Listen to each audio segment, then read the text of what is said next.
যে ব্যবসায়ী করেন না কেন সততার উপরেই নির্ভরশীল ব্যবসা।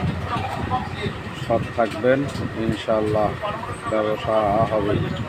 তকদিরে যা থাকবে তা তো আপনি পাবেনই, কিন্তু অসৎ হইলে অল্প কিছুদিন হয়তো ব্যবসা করতে পারবেন, এরপরে আর ব্যবসা করতে পারবেন না। তখন একটা সময় মানুষ আপনার দিক থেকে মুখ ফিরিয়ে নিবে। এজন্য ব্যবসায় সবসময় সততাকে অবলম্বন করা দরকার।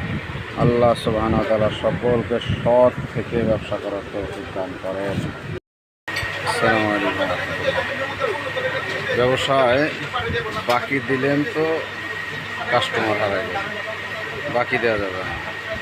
এই জন্য টোটালি বাকি বন্ধ করে দিচ্ছি। ওই কাস্টমার একবার বাকি নেয়, ওই কাস্টমার অন্য রাস্তা দিয়ে হাঁটে।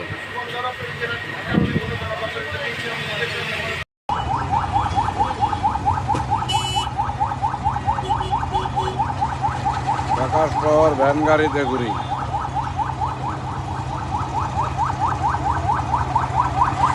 ঢাকা শহর ভ্যান গাড়ি দেখছেন? ভ্যান গাড়ি ফজরের পরে সব সাথী মিলে একসাথে নাস্তা খাওয়া, এরপরে আমরা ভ্যান গাড়ি দিয়ে যাচ্ছি